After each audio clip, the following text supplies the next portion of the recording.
drums.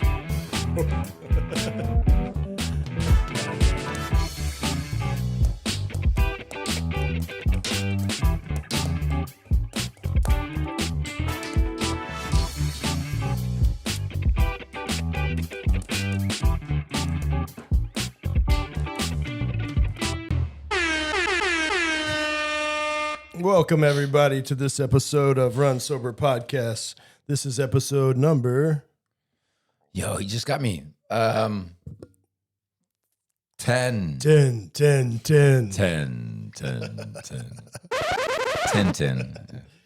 Okay, we are a local Fort Worth, or Dallas-Fort Worth production. We do not only discuss running and sobriety, but all walks of life, for every one of us has a unique story. The journey begins and ends with you. Today's guests are Farrell Hedrick and Farrell Hedrick. Yeah, let's throw some behind that. Yeah. And Mimi Smith. She's a local legend, by the way. I was about to say I was gonna have to sing yours. Hit the button. And next to me is Eric J. Henderson. And I am Brandon K. Veltman. BK. All right. So today, I want to talk with Mimi a little bit about that Boston first, and then we'll touch on Farrell's. You said London, right? Yes, sir. Yeah. Awesome.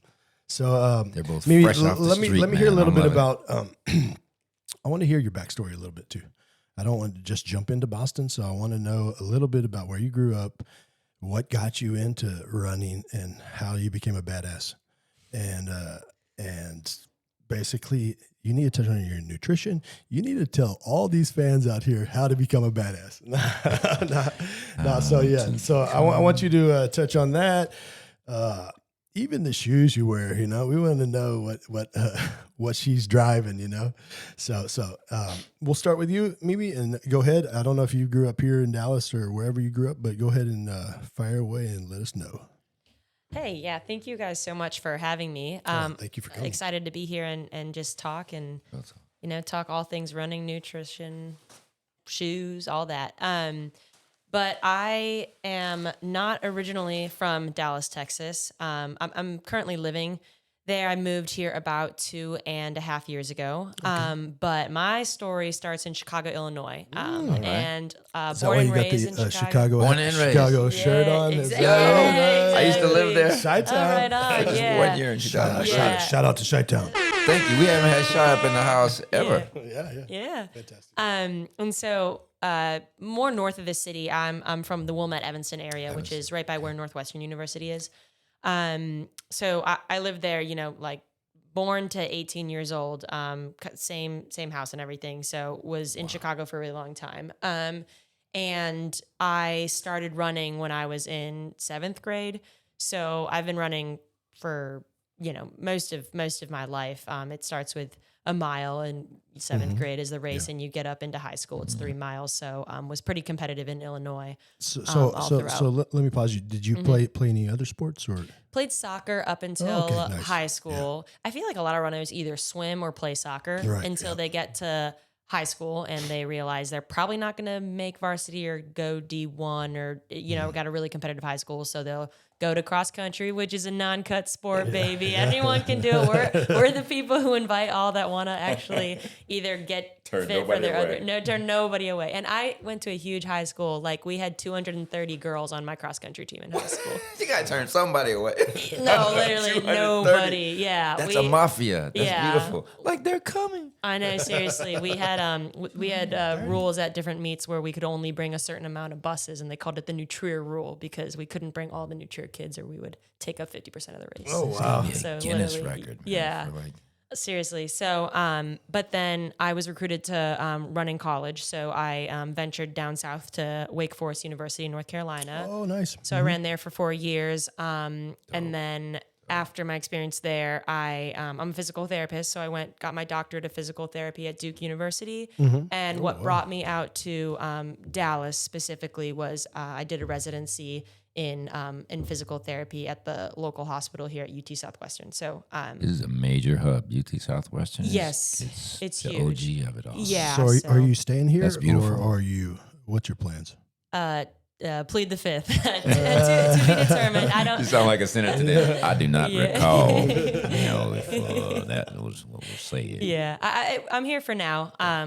No plans to leave. Not necessarily long-term plans to be here forever. So I'm not gonna put a label on it. But I will say one of the main reasons I did stay here after my residency, I took a full-time job at UT and stayed is honestly because of the running community out here and the and the friends that I made and everything. So, I mean, obviously the job was the main thing, great opportunity, but I've really enjoyed the people that I've met out here and the community that I have, which is the running community out here. So, I had done one marathon before coming to Dallas, and when I met some people here running, like the week I moved here, they're like, you got to sign up for Boston.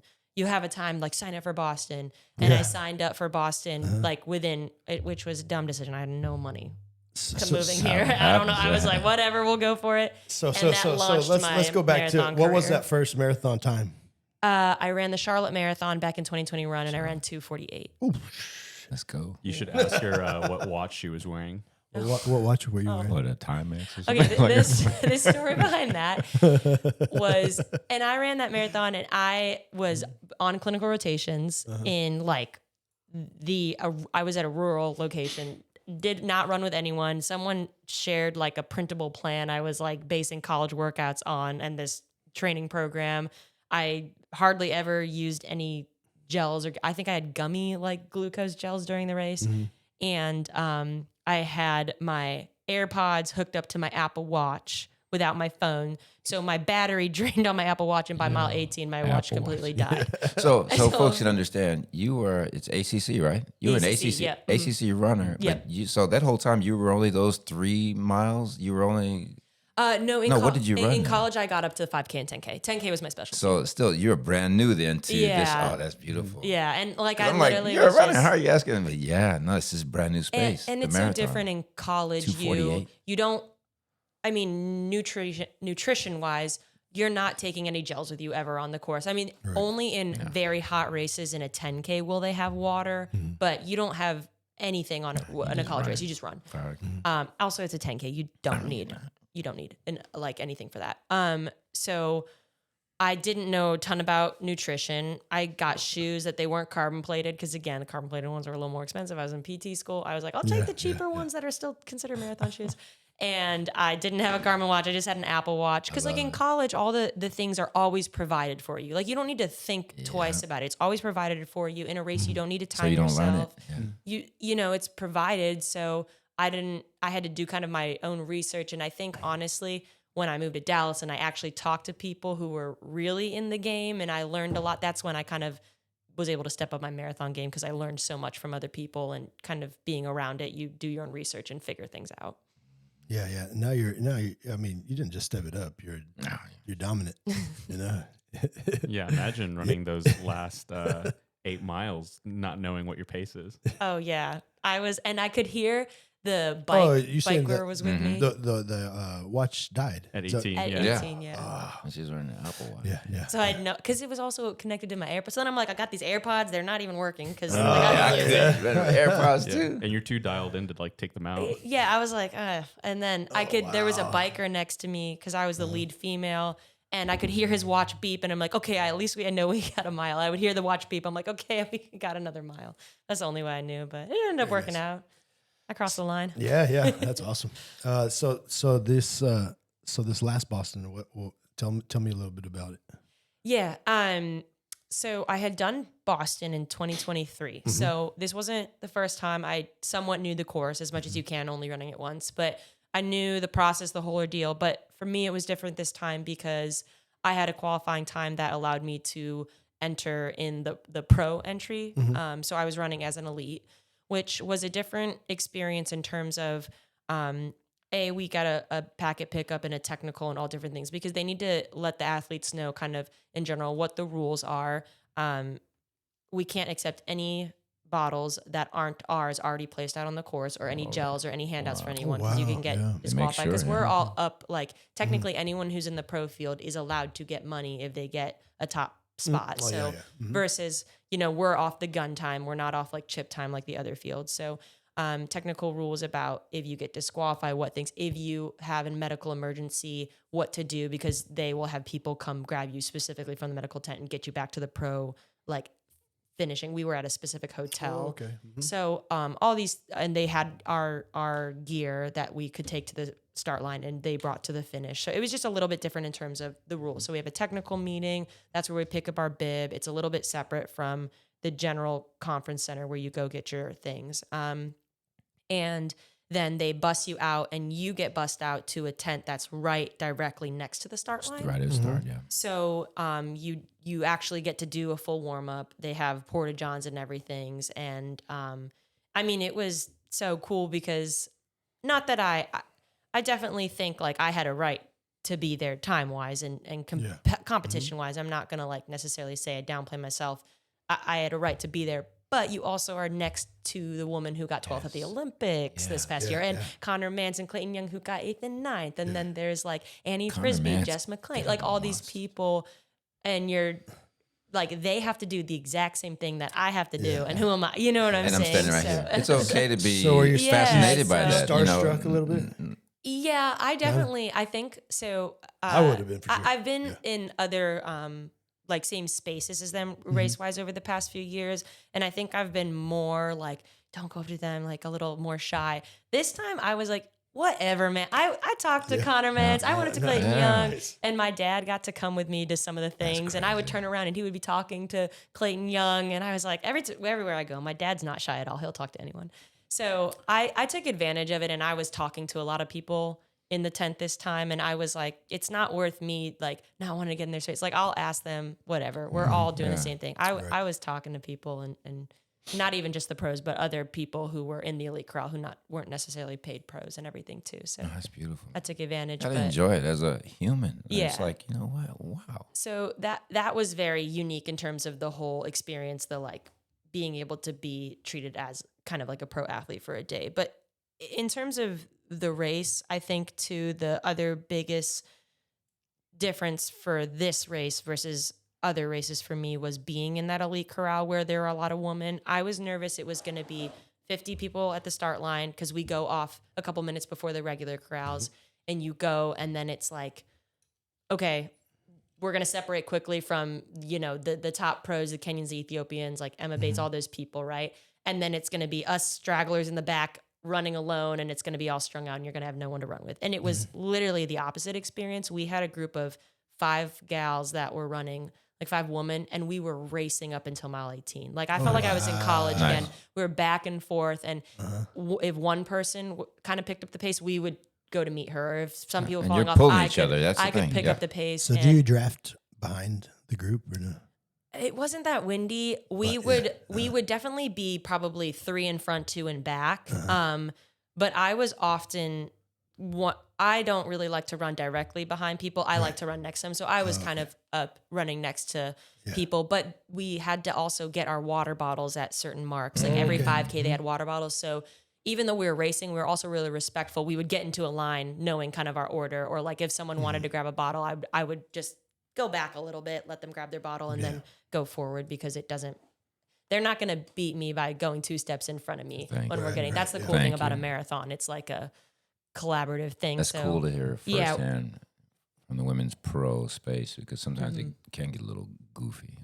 Yeah, and like we just kind of helped each other out until mile 18, but then once we hit those Newton Hills, it was kind of like there was a couple of girls actually who caught up to the pack that I was in and took off, and you either took off or you didn't with them. And I just took off with them. And after Newton, there was a lot more carnage, so people spread out.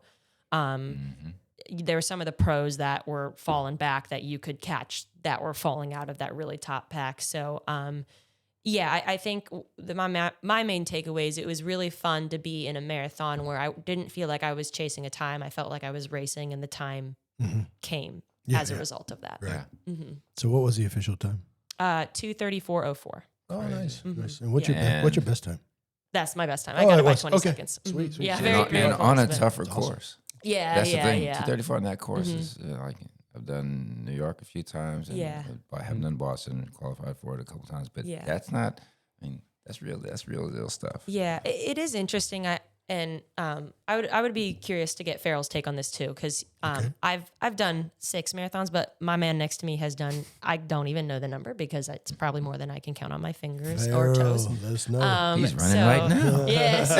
I'm running the numbers in my head. Yeah. But I personally think because I've done Chicago twice, Boston twice, Charlotte Marathon, and then I ran in the Olympic trials. And the Boston, the Chicago course, because it's so flat, I think it caters better to runners who have speed on top of endurance. And the issue, though, with Chicago is there's no change. So your gait doesn't have to change. And so your muscles can get a little bit more fatigued and you can get tighter. And I feel like I personally experienced that versus Boston. I think because it's so rolling and you can change your gait. And I mean, I have speed, but I think I'm more of a strength muscle, or strength runner. I'm more one of the more muscular runners in the field. It actually plays to my strengths more. Huge benefit. And I think I just run a little bit better on a course like that, or I can compete a little bit better on a course like that. But I don't know. What do you think about that, Farrell? I think that's very true. Ironically enough, fun fact, unfortunately for you, Mimi, is that Boston isn't a world record eligible course. So like Ryan Hall's 204 doesn't count, or that Matt Rickman gentleman who won the LA Marathon, similar type course where it's big downhills and some uphills. And I think the reason why I mentioned that is, to Mimi's point, if you're a patient runner in Boston, like those first 18 miles are very important because there is some uphill, but it's a pretty big net downhill. And if you can run smart, run efficiently, essentially optimize your effort and pace to your heart rate, you're going to be in a much better position in that 3-mile stretch when you're facing those 4 miles of like Newton Hills and to finish that race. But if you get caught up with the chase pack or trying to match a certain move because, I need to be with X group to hit this goal time and it might be a stretch, then you can start paying the price as your effort levels, your energy levels get chipped away at those Newton Hills. And then when you get to the top of it at Chestnut Hill by Boston College, you're just tanked when everyone else is flying by. And it's such a mental thing too, when you see people fly past you versus you passing somebody else. It's an interesting psychology there. Yeah. Wait, Absolutely. I think you finished with what's our guy running in jeans? He was Justin Truitt. Yeah, he was 234. He did 238 in Boston, and then 2 weeks later in Eugene he ran a 234. Then he PR'd the 234. Yeah, which is crazy. Yeah. But he's made a muscle, man. That is. Yeah. He's the Guinness World Record holder for pull-ups in a day. Yeah, 10,001, I think. Yeah, 10,000. I think 24 hours of pull-ups. Those jeans are made 24 hours. for running, though. Yeah. He's got pants. Yeah. No, they're just Are they made for? Yeah, they're definitely like running. They're custom jeans, made if you will, for him, yeah. right? I'm sorry. What was the business idea behind jeans for running, other than the one person who's going to get the Guinness Book of World Records? I'd seen his page before. He's just that guy. Yeah. With a love for people. I mean, when he does it to bring awareness to, I forget what it's called. He's just. Is he Cam's son or no? Yeah, Cam Haynes. He is? Cam Oh, Haynes, okay. yeah. That's weird they don't have the same last name. But No, I'm sorry. It's Cam Haynes. It's Truitt Haynes's. His Instagram handle is just Truitt, so I always keep thinking it's Justin Truitt. It's Truitt Haynes. Okay. But you Haynes, brought up a huge Yeah, I'll always point see them together, so that's why I was like. in your race when you said they're going, I'm going. I loved it. Like when we were talking before we got on there, sometimes I'm not going to overthink it. I'm just going to run behind Nick wherever he goes, and you went each time. And it led to a faster time without saying, if I do this, I'm not going to measure the hills. But I mean, your strength obviously is in mind. But that was your first time running Boston, right? Second time running Boston. Second time. Yeah. So, but still, it could have been seen as like, I don't want to go with these people. But I love the experimentation that you had. Where I'm going to go and I'm just going to have fun and run. Yeah, and I do think I've run in races, and I think every runner can appreciate this. You've gone into some races where mentally you're in a pretty good spot, and you've gone into races where you've been really nervous and really in your head. And I always run better when I'm relaxed. And I mean, it's good to be nervous because if you weren't nervous, it means you don't care. And I like to always say that. But if you're so nervous to a point where you're kind of dreading it going on the line, if I go into that feeling, I just know I'm not gonna have a good race. And I felt like this time I was purposely, like I said, I was talking to people because in the tent, instead of being nervous alone on myself, listening to music, being solitary, I was like, whatever. I was just talking with people. We were talking about life, not even running and all this stuff. I was just telling myself positive reinforcement, positive talk, because it helps so much. And studies have been shown that if you talk to yourself positively, even if you don't feel good, it helps down the line. Because if you just talk to yourself bad, you're going to increase your cortisol levels even more than it's already going on in a race, right? So all those things, but it did help me to not only react to other athletes like moves, but there was a couple of things that in the beginning of the race could have made me like mentally really freak out, and it didn't. So like I brought 4 gels with me, and when I went down to reach out for my pocket at mile 5, 2 had already fallen out, and I didn't know that. So again, you know, that's really early on to not have all your nutrients. I had bottles, so I was totally fine. I fueled more than I usually do without the hydration bottle, so it was okay. And then there was one other time, I think it was around mile 10, where my feet started to swell and my shoe was too tight, and it was digging it like painful. And it's kind of like, well, you're not going to stop and tie your shoe. Right. And it's not a muscle thing where you're going to rupture something or get a stress reaction. You're just going to have to be in pain, and that's okay. And so then being able to accept that and then move on, and then you're okay. But like if you feel a blister or something and you have 2 moves, you can either deal with the blister, adjust your shoe, or not and move on. But if you stay in that limbo stage where you're not adjusting in it but keep ruminating on it, that's the part that I think gets people in a pickle when they're in a race. And to hit that next level, which you say, it's not just, I'm going to fight through this to achieve relaxation through it. That's what a lot of people forget. Yeah. I worked with 100-meter runners. I worked with Asafa Powell and his coach, Stephen Francis, geniuses. We'd be out in St. Catherine, Jamaica. I never saw stress from anybody. Yeah. And then even when you're running, 100-meter runners, Asafa Powell, they could tell you a whole movie on every step. And he says your fastest is when you're relaxed. And so I'm imagining when you're running, you say, okay, not only did you just get over that, you're just like, you know what? I'm going to go with them. Yeah. You know, it's cool stuff. Yeah. I'm so frustrated with, I love to hear this joy part. And I love that Conor Mantz is finally bringing us back down to the sub 04s, because American running, they even had the American Development Program in Chicago where you can win $50,000, right? Yeah. Running a 2:20.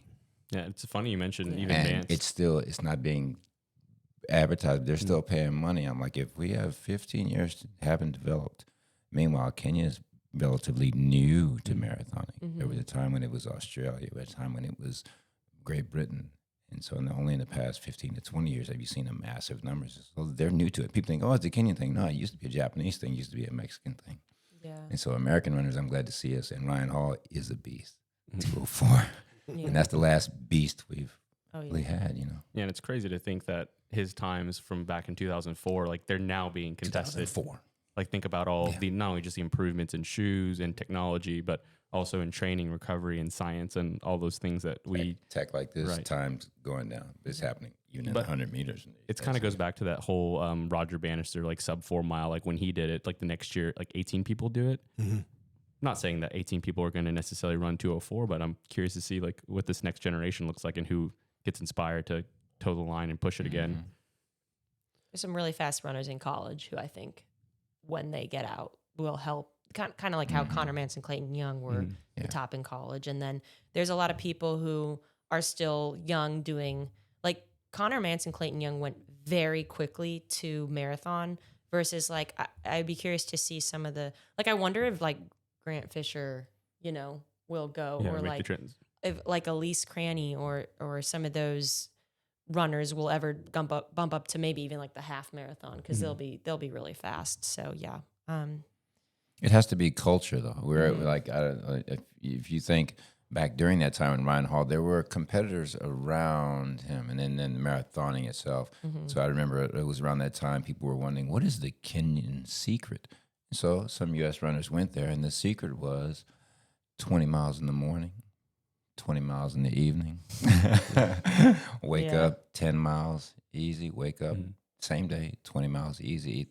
They were running 100-mile weeks when we thought that was like, weren't even talking about it. Yeah. And so it's not some super gene. It's a little bit of work, but intelligent work. And so we finally come up to that, but it has to be the culture of it. And so. Yeah. Do you think too, like in the culture, not only culture in the professional sphere, but I mean, even us, I don't include like us in the Dallas community, our running group even though we've got some pretty elite runners in that professional sphere, we're more just like the general public. But running is booming so much in the general public.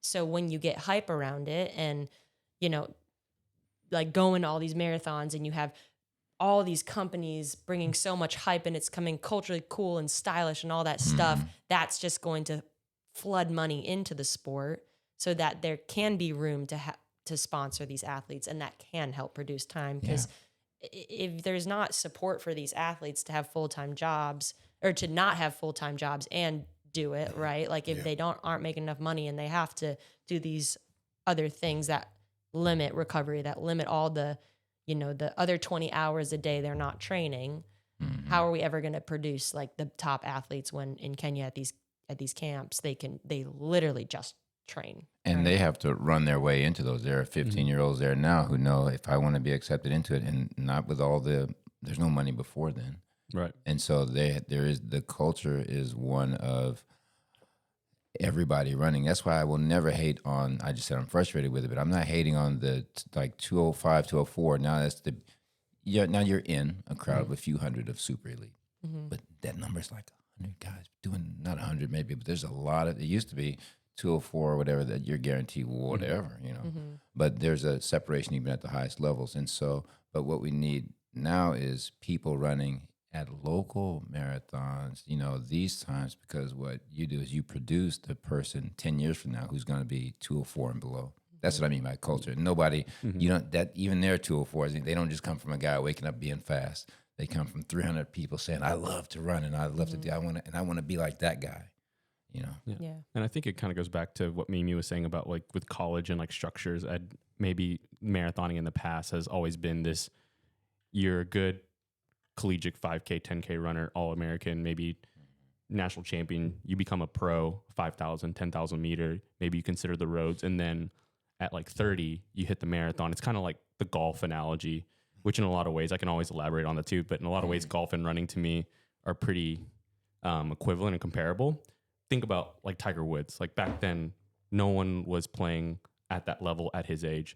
And for him to storm out into the Masters at 21 and win a major when people wait in line until they're 30, 40 to get the experience. And he just says, I don't need experience. I'll just play better than you, just flat out doing that. And I think we're seeing some level of that now with the guy in LA, Matt Rickman. He was an All-American at Montana State, wasn't a big track guy, just went straight into the roads at 25, second marathon, he wins it.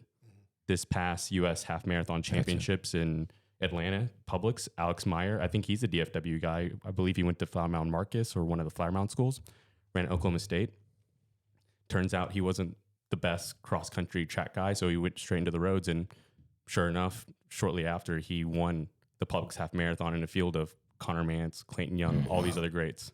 And what did he run in that one? What time? What did he, I couldn't remember. He's a Puma guy. I want to say it was like definitely under 101. So that's what I'm saying. We're at the beginning of like, dog, without even the culture of it per se. If you catch those, college runners who are doing things who may discover it, because you have a base that's definitely built to do something else on. Right. If I'm not a first place 5,000, 10,000 meter guy, because we do still do mighty well in that space, but you may be a longer distance person. Yeah, you just never knew it. And it's never that young for the marathon too. Marathons used to be 30-year-old people were the world class. Now it's crept lower.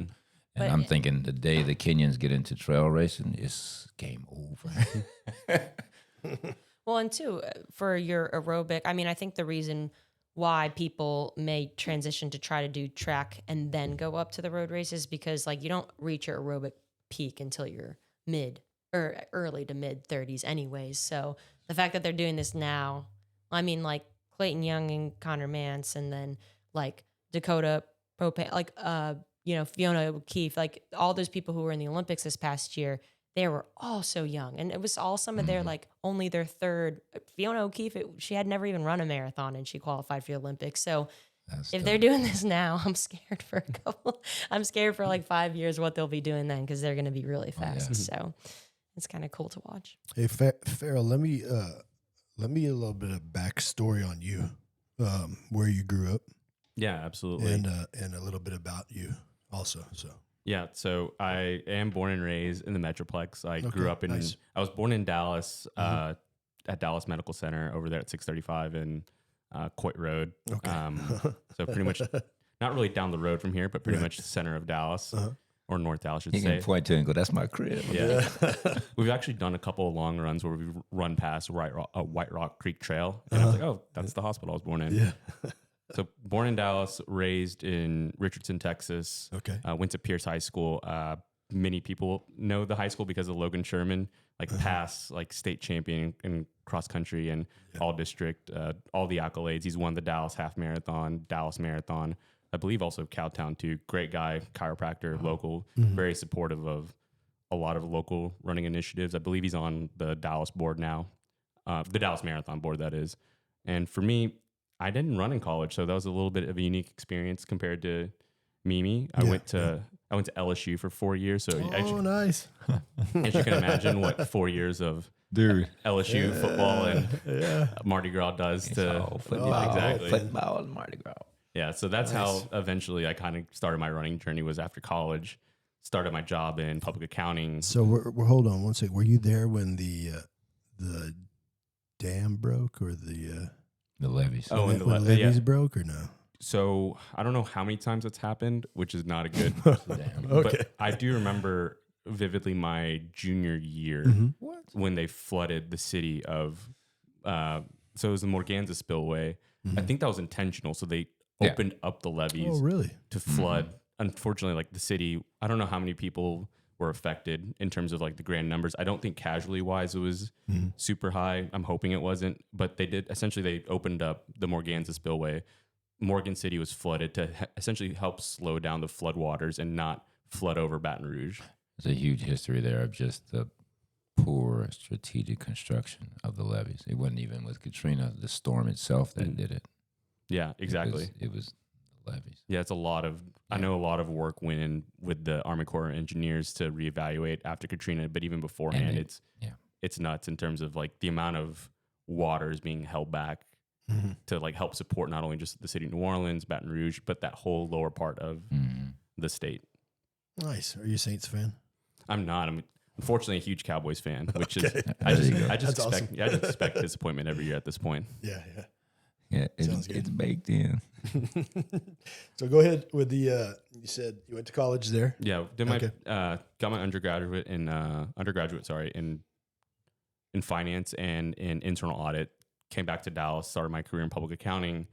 Kind of first year, 2 years, or as you can imagine, or if you've had any friends in public accounting or in finance, it was a very stressful job. You have busy season with tax and corporate financial statements and other regulatory deadlines. The hours were tough. Emails at 11 o'clock. Yeah, is that like the big accounting firms? Yeah, I was at a smaller one, but it was very similar nature of work. Again, there's a lot of good takeaways there, but I think what I'm trying to drive home is, you're young, you're out of college, you now have money. Your concept of my rent is X dollars, my food and needs are Y dollars. I have this gap of money, and when you are busy like that, all you do is get to go food or kind of drink your sorrows away and do all these things. And after 4 years of college and 1 year of working, I remember I was 23 at the time. And I looked in the mirror and I had this weird epiphany. And I thought, if this is supposed to be the best years of my life and I'm supposed to be the happiest, the healthiest, why do I feel so sad and empty and so sluggish? Yeah. And I realized it's all this kind of weight and baggage that I've kind of picked up between school and work, and kind of flipped that switch where it's hey, I need to do something about this. Yeah, I just moved back here after 24 years in New York City, and you described the perfect finance bro body. Yeah, exactly. It's no matter how much money you make, and no matter how empowering buying things or having a stock portfolio or having a house, all that may be, none of that really matters if you're not taking care of yourself. Yeah. Right. Mm-hmm. Yeah. Yep. So what'd you do to change? Start running? Yeah. So when I ironically enough, as you can imagine, that's where it went. So I did move to Uptown after I graduated. Mm-hmm. I haven't really moved out of the area since, but where I lived in Uptown was pretty much close to Woodall Rogers. Mm-hmm. And there's this 1 mile loop that I kind of knew, okay, if I went from here to the end of State Thomas, went around the service road, it'll make about a mile or so. However, like out of my apartment, the first time I was like, all right, I'm gonna try running because I'm not gonna pay money for a gym membership just to like cancel it like anybody else. Right. Yeah. I got about a half mile and I was just wheezing. Like great. I was, This is great, man. ironically enough, I was like outside of like Nodding Donkey, like staying out lounge. I was like, a beer sounds so good right now. But I was like, you know, I'll walk it back, get on the elliptical, kind of build up, ironically enough, the aerobic base that Mimi had mentioned. But a different kind of aerobic base for me was like 30 minutes on the elliptical. Then it became an hour and a half, and eventually built up the confidence to run a mile, 2 miles in a row without stopping. And I still remember those moments of like achieving this huge barrier of, holy cow, I just ran without stopping. And That's awesome. it was probably like 20, 25 minutes, but it didn't matter. I was moving more than I was before. Yeah, that was me. So when I got clean, so I'm a recovering addict, and I'm recovering from meth and heroin actually. So 8 years clean from meth and heroin. And, That's awesome. when I first started running, I was on a cruise ship, and I was like, they had like the little, you could run the little bottom. They had a track down there. So I did like 1 mile one day. Then the next day I woke up early and did 2 miles, you know, and so on, you know. Well, by the time I got off, I did an 8-mile run in Fort Lauderdale. And I thought, oh man, I'm cruising now, you know. So it just progressed from there. So Have you heard of Mitch Amons? who was that? Mitchell Amons or Mitch Amons? No, I'm not sure. Oh, who that is. you'd love him. yeah. He's a local Dallas guy. He lives in Austin now. Oh, okay. He ran at the Olympic trials too. Yeah. Okay. But he's also a recovering heroin nice. addict. Yeah. But Awesome. he ran like a 216 or 216 or 217 marathon at like CIM or something like that. He went from, I mean, it was a 5-year journey too, but it was crazy. Like his progression went from A short time from couch to 216. recovering heroin addict, then became overweight and recovering. Wow. Like Overweight seems like that's the whenever you get clean, that's sort of where you go next, you know. No, absolutely. It's like that's what healthy looks like, you know. Eat because you're so skinny from all the drugs and stuff. Can we bring it right back home right quick? So, if you could be that self when you realize it, looking in the mirror, what would you say as that person to the person you are now? Was it a thing you could imagine? Or better yet, even after running that half mile, going, yeah. Could you have at that moment conceived that or imagined that you are where you are now? Oh, absolutely not. I think the hardest part of that is trying to understand what you're capable of versus what you tell yourself you're capable of. Okay, gracious. And I don't think anybody knows really the answer to the first question. Like even Mimi here, like 234 is amazing, but who knows what she's really capable of. I think she's capable of a lot more. Yeah, absolutely. For sure. And it's like I look back at those moments, and you know we'll touch on London here in a bit, but that flashed into my thoughts quite often because London wasn't the race I necessarily wanted or necessarily was hoping for, like maybe 12 weeks back. But the reality is, you know, every step's a beautiful journey, and to try to enjoy every moment of it, you have to really rationalize those feelings and those thoughts, and understand that this is truly like a gift to be able to come out here and do this. Yes, it is painful, especially for a race that you don't really perform to the level you want. There are those days where it's like even if I had the best training, which I didn't going into this, there were some moments where it's like, this is really more painful than it should have been. Like I should have been way more prepped for this, but at the same time to be out here, to put one foot forward, to look back in the past, to see how far I came from and what that person would say now. Those are real things you have to put in perspective to kind of relax yourself and not be in the pain cave of, oh, well, this stinks. Like this cramp is really getting after me, or my toes are really hurting and I don't want to be here. And I wouldn't say it was like I want to quit type mentality, but it's, I just don't want to be here type mentality when there's so many people in the crowd who have no idea who you are. And they're there for you. So why would you not want to be in a place where people who have no idea who you are want you to be there? And they say your name. You can make it, Eric. And I'm like, wow. How do you know my name? Some people put it on, but I don't know how. But you guys, I got to chill just because I geek on when knowledge happens. I don't want to make this seem rare. But what you've both brought me to here, which is it's beyond the cliche. People, we think, I think in terms of perseverance. But to achieve what's beyond perseverance? Relaxation. the highest performance in any sport is at the level of relaxation. But it's all of our cliches, all of our motivations. They stop at you got to persevere, you got to push through. Okay, push through to what? Push through to flowers, acorns, and I'm gonna finish. I'm gonna run this 20 miles because we've been at those. He's caught me at death moments. Oh yeah, where it's like, yo, and I don't mean you train and we all train. But I mean quitting when no one would blame you. And so coming from that, and you're asking questions. I remember sitting there just going like, why am I here? It's what you just said, and not like I want to quit. It's just like, why am I here, man? So, and then you go to the next slide. Mm-hmm. So, for what world Abbott majors have you done? All of them? I've done all of them but Sydney, so I do have my 6 stars with us. Sydney's new though, right? Yeah, Sydney's a new one. I think they did come out and say that they're not releasing a new like medal or celebration until they announce 3 in total additional ones. So Sydney, I think the rumor is Cape Town is going to be up next, and then the other rumor is Shanghai for the third. So nice. I'll put those on a pause. I let my bank account recover on top of my life. Can you explain to folks what the World Majors is, concept and execution of the whole thing? Yeah, absolutely. So before Sydney, there were 6 identified like World Majors that are sponsored by Abbott. So they call it the Abbott World Marathon Majors Challenge, where there are 3 in the United States. So there's the Boston Marathon, the Chicago Marathon, and the New York Marathon. And then there's 3 international marathons. So you have Tokyo, London, and the Berlin Marathon. And if you complete each one just one time, no specified time period, just over a lifetime, then you get a 6-star medal. Yeah. And I saw you have that. You have that, right? Yeah, I got it here. Can we see it? Heck yeah. I brought the goodie bag. Nice. And for context too, with the world majors, there's some of the largest marathons. Where's the camera at? Camera 2? Yeah, right there. Yeah. Go closer. Go close to this one. Yeah. Should go up. Nice. Nice. You're good. Look at yourself. Yeah. Look right there. Yeah. There That's beautiful right there. So where's the other ones? And let me hold that. Yeah, go for it. But yeah, for all these marathons, other than Boston, there's about 50,000 people who line up, and probably over.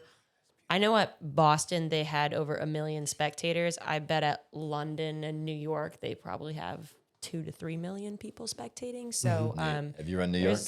No, but there's not like probably a more major athletic endeavor that has that many spectators and people competing all in one, right? Like obviously sports stadiums can get big, but nothing like the amount of people who can come watch these, which is why I think it's such a big deal to be able to finish all of them, since they're somewhat hard to get into, right? Because so many people want to do them.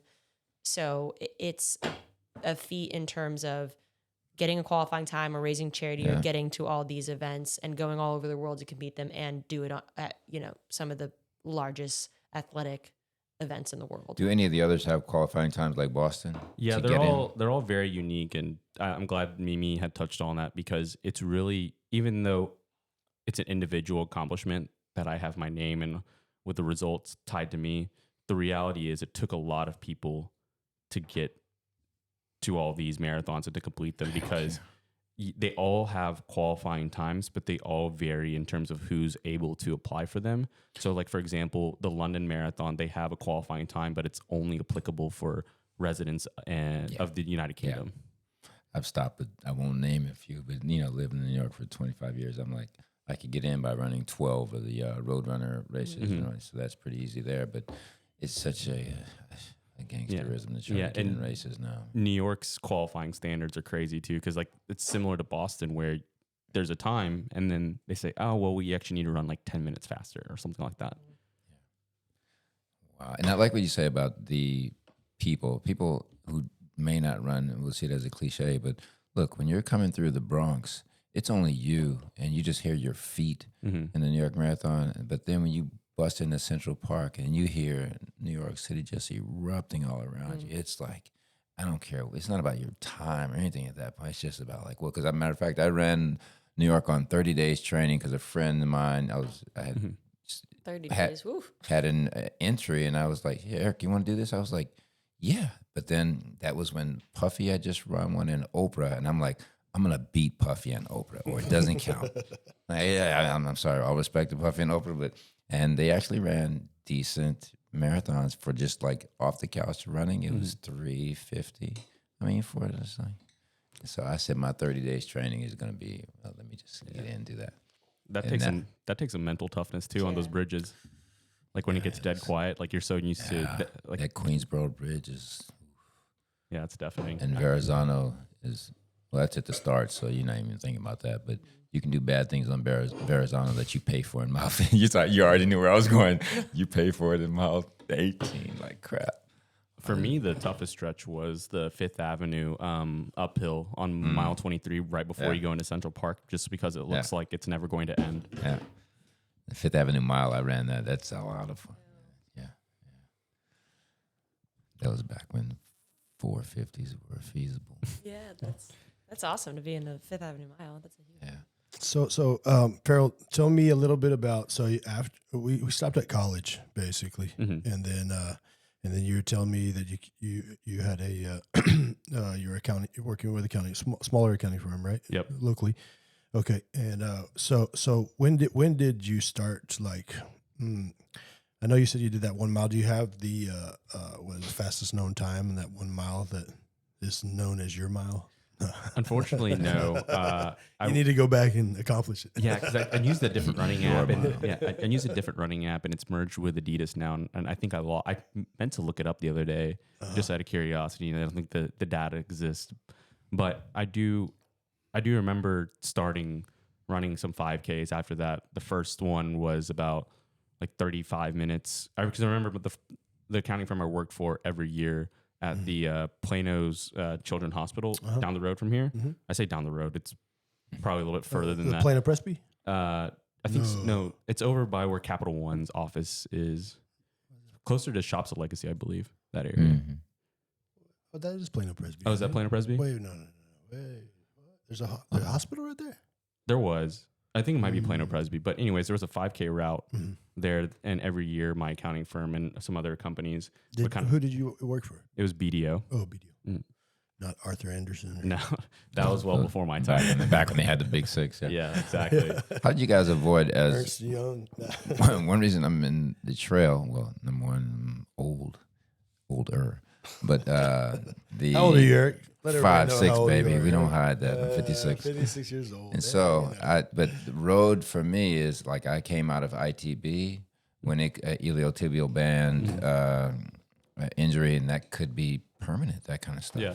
And so for me, the variation of the trail is a natural evolution that I bumped into it, along with whatever other reason has people running trails, which is maybe traumas you may not even realize, but you just love being out in the woods. And so I wonder, for people on the roads, I mean, they're still running, and I started on the roads. My best time, ain't close to yours, is 2:53. But it was, at that point, I just kept running, but I was running into that injury. How are you guys as road avoiding what, I mean, it's a very obvious question, but some people are listening who may not get it. How do you avoid repetitive use? And I don't know right now, so I'm scared of the roads, and because you're going to run faster and do that same motion over and over. How are you guys avoiding repetitive use injuries? I'll let the PT answer this one. Oh, that's fast. Yeah, we got one in the house. I will say, even though the type of PT I do is completely different than sports and ortho, you still have to know everything to study for your board's exam and pass it. So having a lot of musculoskeletal knowledge has saved me and my boyfriend, who also runs pretty competitively. And then a lot of people, even in our training groups, will come and ask me questions. But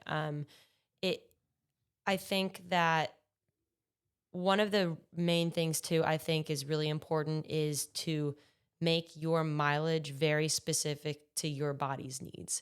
And there are some people who cannot handle a lot of mileage on the roads because their bone structure or density is just not going to be able to withstand the pounding. Or honestly, maybe they're always getting tweaks in their muscles because of certain things.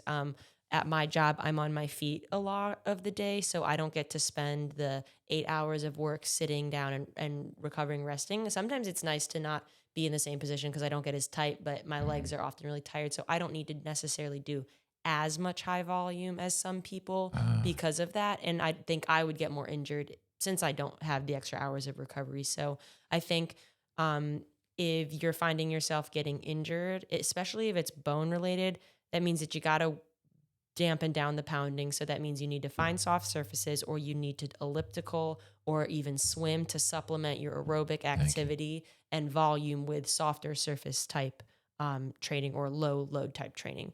So you can be still doing 30 hours of aerobic activity a week, but maybe only 15 of that is actual running and the other 15 is doing that type of cross training. And it's, going to benefit you similar, at least get you to the starting line, right? If you're doing high mileage and you can't even get to the starting line of the race, what's the point of doing it? Because contrary to popular opinion, and Brandon will testify, we have not forsaken speed on the trail. It's still a quest.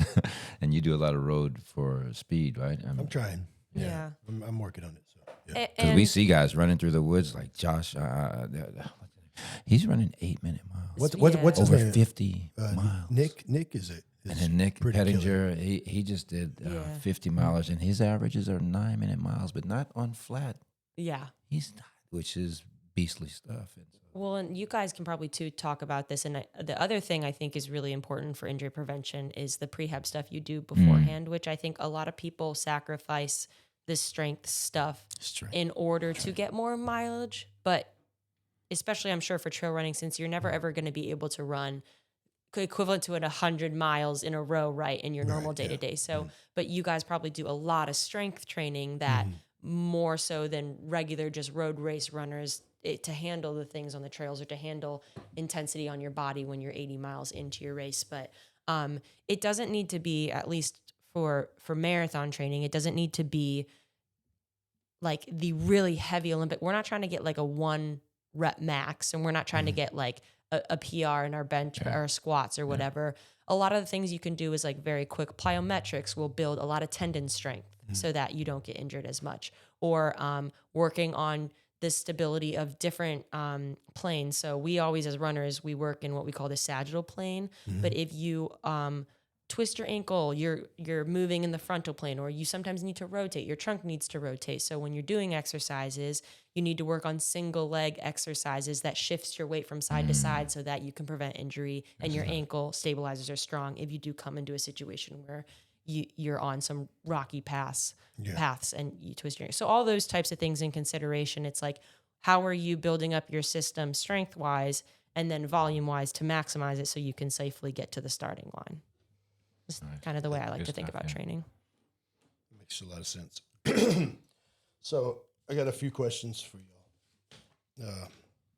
Let me. So I got that one already. I forgot what's the what's the Jeopardy? Oh, here we go. Okay, Farrell, tell me what the most treacherous race or adventure you have been on. Oh, that's a good one. There's a pretty clear-cut answer because, unfortunately, the counter to this last question, I feel like it was, I wouldn't say the demise, but it's definitely been a turning point in my running career. To kind of preface it, at 4 years ago, I hit my PR in the marathon at 2:47 down in the Woodlands, and everything was kind of on the up and coming. And I think because of that result, it opened up a lot of amazing opportunities for me. And even though I was born here in the U.S., both my biological parents are Cambodian. So I'm a Cambodian national. I have a passport and an ID. Cool. So I was able to compete for Team Cambodia at the World Championships for mountain and trail running. Nice. So when it came back in COVID. Mountain and trail. Yeah. So they combined the mountain and trail, which is a really cool experience because those are two very unique types of races. Like the trail running is more like the longer distance. So the format. So this was in Chiang Mai, Thailand. It's kind of similar to Tokyo, where it was branded as like the 2020 marathon, but it was performed in 2021. Same thing. These were the World Mountain and Trail Running Championships in 2021 or for 2021, but it was occurred in 2022. Yeah. Out on a course recon. So I was competing in two. So I'll explain the format. So there's 4 events. The trail side, there's a short trail, like emphasis on short. It was 40 kilometers or 45 kilometers. And then the long trail was 80, 85 kilometers. Okay. 2 marathons. Yeah. So Okay. Nice. interesting setup. But that wasn't my competition area. So my area was more on the mountainside. So there was the vertical kilometer or the vertical uphill. So well, a lot of them will call it the VK or the vertical kilometer. So it's basically 1 kilometer straight uphill. And the distance at the time was, it can range from anywhere from like 3 miles to 5 miles. Basically, you're just trying to get 3,300, 3,500 feet of just straight elevation gain. Yeah. Mm-hmm. And I didn't compete that year in the race, but the next time in Innsbruck, Austria in 2023, I did. But where it all kind of was very adventurous, but kind of went downhill, not to be punny, was what they call it the classic mountain race, which is an uphill downhill. And they did 2 loops of it. And on the course recon, as we're like checking out the course, I was getting very ambitious. Like we just did the climb. And at this point it's like, okay, well, I need to figure out the downhill part. So I am crashing the descent. I'm going very hard. Here comes the treachery. Like I checked my watch at one point midway, and I was at close to 6 minutes per mile, trying to hit these like bank turns and all this. It downhill hard. That's a recipe, boy. And then I saw this girl from Team Spain, and she was kind of already walking off. And I tried to like stop. Not that I was going to run into her, but I can tell like, oh, like this is the end. Right. Well, it turns out there was like another like sharp turn that I didn't really see, and I sprained my ankle. So it was pretty bad. It was like all blue and purple. Like wasn't confirmed, but it was pretty close to like It's on a recon, and on so the you recon. can't.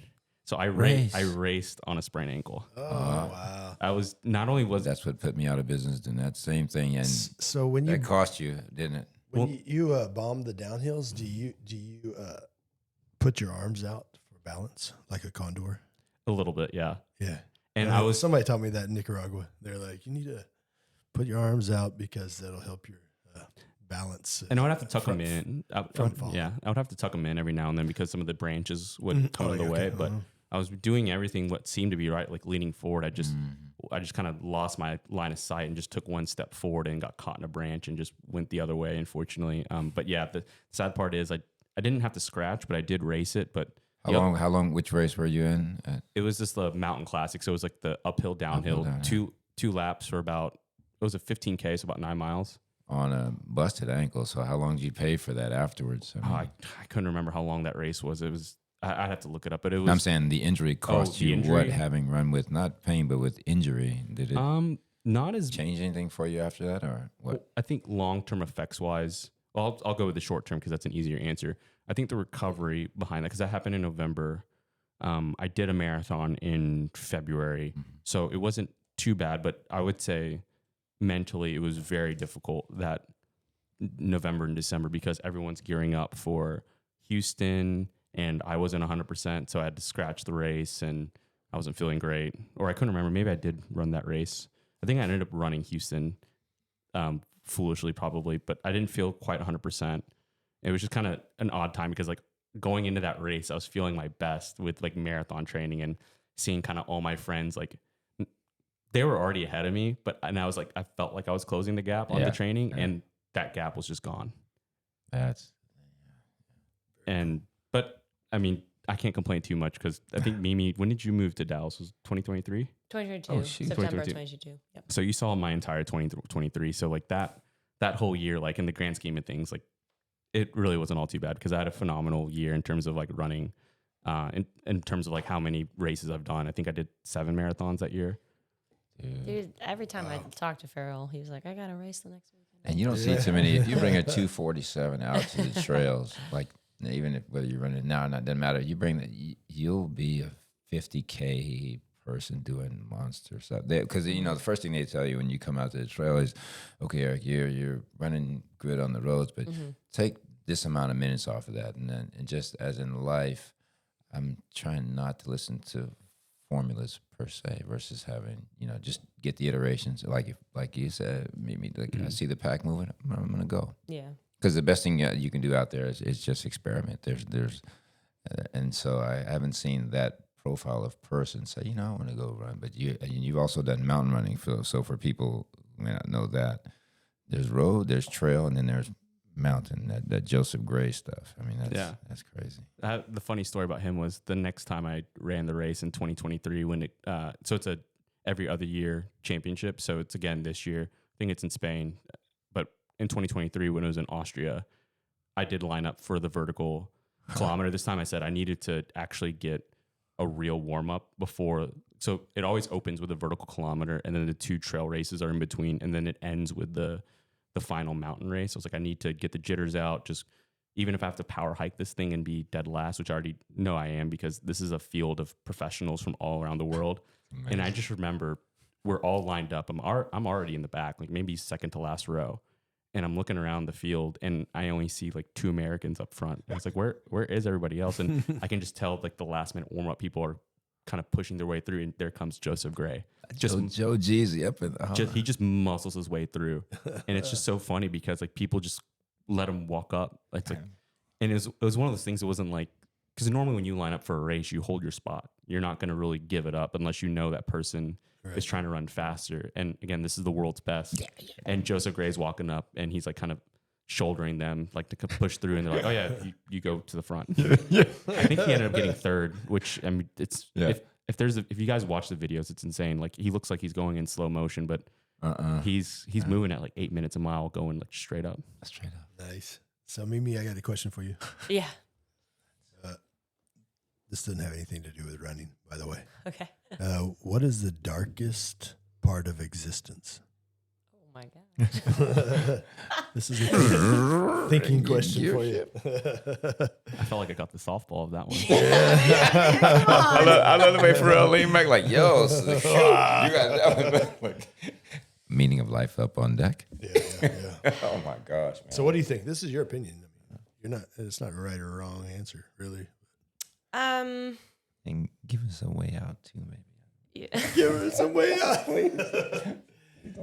The darkest part. So maybe the hardest part. Maybe I can answer. Yeah, and there you go. And I feel like this, honestly, like I might kind of switch it and ask you kind of the same thing, Brandon, because I think, first of all, I want to congratulate you on 8 years sober. Well, That's thank you. fantastic. That's like really great, something to really, really be proud of. That's amazing.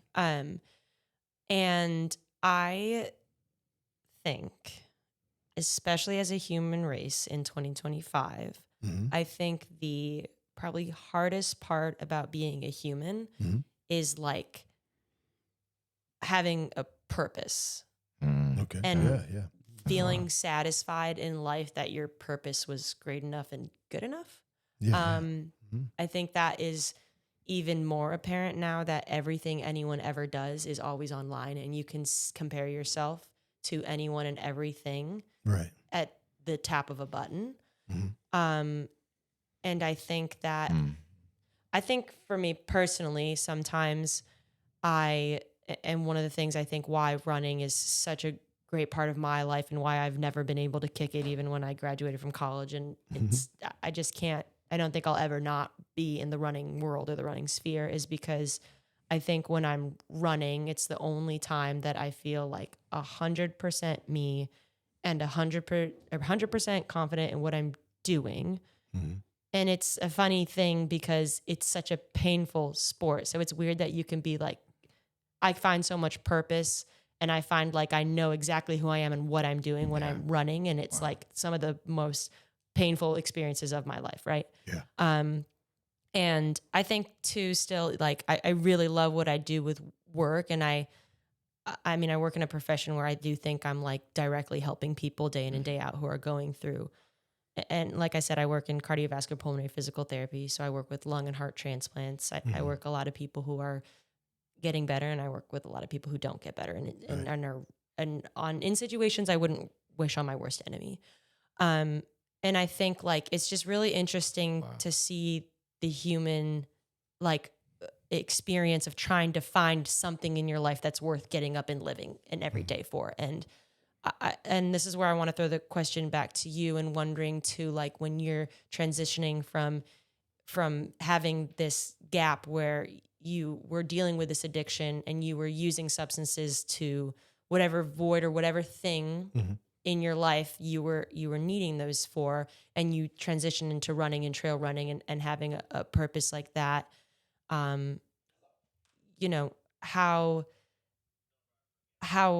it felt for you and how that connection between the two kind of came. And maybe Eric, you want to start off and say for you kind of how your work and then running has been such an intent, like a great thing to find purpose in your life and stuff. First, just acknowledging that and just sitting right where you said, it's when you see situations that people are in that are real and that are just, I mean, they're existential, and you see it every day. Number one, you have a different look at the reality that would take you to that place of what am I here for? Mm-hmm. And so, and for most other people, it's not by occupation. They would have to fall upon a thing that has them asking that. And then I like that for me, the trail, it's, in sport, I always thought I worked hard. I didn't play in college, but I played everything. And we did. But I never, even in the hardest practices, I remember, just got to the 0 point. And so the trail is what took me to that, where I've literally been at 33 miles with another, 15 to go, and with an absolute honest assessment that I cannot. And people tell you, don't say it can't, don't say it. No. It says itself. I cannot. And so, but then you start asking, like, why am I here? What am I doing? And is this just some exercise, that's some even dilettantism it can be? That's why I wrote it off at first. I said, oh man, it's just some little freaking middle class adventure trail running, blah, blah, blah. But no, it's a space where you can actually, it's the first place where I've found transferable skill from sport, because from the absolute 0 point, you get up and it's not even decisions. It's just get up, keep going that way. And then you discover brand new people, physically even. And I was like, whoa, where did that come from? And so it's in you. And so that way, even while I'm working or whatever, the mundane task doesn't become anything I can't, like, I see it differently now, because the mundane task of putting one foot in front of the other for 50 miles in the woods is like, if you think about the whole thing, you're not going to really finish it, but you have to face the whole thing. So that's where. And like, too, I think you're, like you said, it's a silly little thing that we do. Like, it's not that big of a deal, but I think that if you're mistaken, if you think that with trail running or running in general, that it's just about that, because it's not. And I think it teaches you so many things in life how to do. Like, it teaches you patience, it teaches you discipline, it teaches you how to time manage, because you have to prioritize things. It teaches you what's really important and what's not. Yeah. And those are skills that you need to be a successful person in any job, in any situation, in any relationship. I mean, they're all just. It's a life more training, and you have to. What do we do that's not arbitrary? Someone got up and went to a movie. Really, you got in your car to go. Let's describe physically what it is to go sit in front of a wall for 2 hours. I was watching, but what were you actually doing? I got in my car, I walked into a big room, and I sat in front of a wall for 2 hours. Yeah. Arbitrary. And there's pictures moving on the wall, but you're still sitting in front of a wall. Why are you sitting in front of that wall? Because there's pictures moving. Like, really? So, and you're absorbing all of that, right? Like, you're seeing the pictures moving, you're hearing the sounds. Yeah. You're understanding that story or whatever is being put in there. You're not just sitting there. And the world opens up. Right. And so you turn an arbitrary into a point of meaning. Thank you for that. Yeah. And so with whatever we do with the trail running, it becomes not arbitrary, like you say. It's necessary even. And what makes it different is being in something that I hope I don't get to the 0 point in the movie. But on the trail, I push it to absolutely get to the absolute zero. Yeah. So I got one more question for you. Okay. It won't be tough like the last one. I'll start with him. Okay. Okay, Farrell. Bring it on. What's your favorite movie? Oh, I'm such a bad person to ask this. You don't like movies? Oh, here we go. I wouldn't say. You like too many? I wouldn't say. It's hilarious because like people say the same thing. Like, what's your favorite artist or music? I'm not a big like music or movie person. Really? That's cool. That's unique even. That's a good answer. Yeah. Hey. But if I want to own that. Like, I don't watch movies at all, but I never heard anybody say like, I don't know. Yeah, I don't. It's tough. If I had to pick like one movie that I truly enjoyed, I wouldn't know which one to go with. Mm-hmm. Like, that'd be really, really difficult. What about genre? No, that's a real answer. Yeah. Do you have certain genres? like horror movie. I'm definitely not a horror movie God, person. Action, love stories. Nope. Yeah, I'm more of an action or Action. like biopic, something that like has some sort of I like yeah. like something with like some sort of history attached to it. Perfect. Yeah, it's tough. Like I would have liked the Napoleon movie a little bit better, like the one with Joaquin Phoenix. Joaquin Phoenix, Yeah, I would have liked that one a little bit better. I felt like they should have focused more on like the battles and like him being a general as opposed to his like personal life so much, which I get. That is a very big part of him. But yeah, it's tough. Catch Me If You Can, if it was a good one. I'm trying to remember some other ones that had like stuck out, but really not much. It's funny. I've been asked the question before of like, oh, what movie do you watch before like, a race or a marathon? I'm like, neither. I'm literally watching the same marathon on YouTube. Yeah, there you go. That's what I watch. You're studying. That's Yeah. good, man. Dude, I watched So Napoleon. Mimi, same question. I have a favorite movie, but I'm gonna preface it with that's not my general taste. Like I prefer probably like a psychological thriller, a drama, because I think it helps me stay focused if there's like a really intense storyline. Like I recently watched Shawshank Redemption. That's a good one. I don't know how I went my whole life without watching that. Beautiful. That is such a good I haven't seen movie. the end either. You haven't seen the end? Okay, I haven't Okay. seen it. I haven't yeah. seen it. Your homework by the end of the wow. week is to watch it and pick a night. Don't like half an hour one night, half an hour. You gotta watch Yeah, it. watch all the through. whole thing. Yeah. It's so good. I love. I don't like horror, but like Silence of the Lambs, like movies like that where there's a psychological. I love those types That's of movies. awesome too. Like Shutter Island. I haven't seen Shutter Island. Okay, think that's you'd my like that one homework. too. That's my homework. I love movies like that, but my all-time favorite movie is Hot Rod. Oh, Which awesome, is man. like the Yeah. stupidest movie I like it, ever. though. Yeah. So stupid. That was a good one. Who's in it? I'm not Andy sure. Samberg Yeah, Andy is like Samberg, the yeah. main character. It's like the Lonely Island group off of SNL created. They have like a product. It's so dumb. That's It's good, so man. dumb. No, but it's good. I like watched it when I was a little kid, and now it's like every time if I was sick, like that Nice. would be my movie to watch. I can. Yeah. I like love one-liners. Like my humor is very like it's very Now one-liners. It's like now meme. It's you're like slowly not- descending it's- into my area. I'm Napoleon Dynamite. Yeah, like Well, that's that's like my interesting, favorite. bro. I love that movie. I love all the quotes in that movie. So I got a little goofy side. I Good like to indulge in. So we're gonna call this the end of the episode, and I want to thank y'all for coming out. Big fun. Thank y'all. No, thank you guys. And This has been that awesome. question that you were asking me, I'm Yeah, sorry yeah. I got interrupted. No, you're good. I do will- want to hear your answer. Yeah. Yeah, but I won't do it on air because I need to hear that question again. Okay. So sorry, somebody was at the gate. No, you're good. And I was like interrupted. So by the community, sorry about that. But yeah, thank you again for coming out and joining us on this episode. It's fantastic, and we are out. Good looking, folks. Man, that was fun. Yeah, that was really amazing. Thank you guys. Thank you so much. Yeah, so what was the question? No, you're totally fine. I was just acting about like your